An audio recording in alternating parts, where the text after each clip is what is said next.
हाथ पकड़कर चलने वाले बाप बेटे पर आसमानी बिजली गिर गई। अमेरिकी रियासत टेक्सास में एक बस स्टॉप से चहलकदमी के दौरान आसमानी बिजली गिरने से एक 34 साला शख्स हलाक और उसका बेटा शदीद जख्मी हो गया।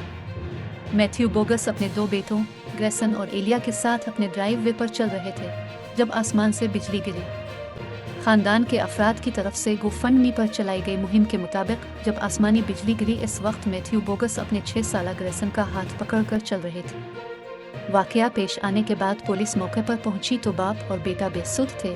मैथ्यू की मौके पर ही हलाकत की तस्दीक कर दी गई, जबकि 6 साला ग्रेसन को बच्चों के अस्पताल मुंतकिल कर दिया गया जहां उसकी हालत खतरे से बाहर।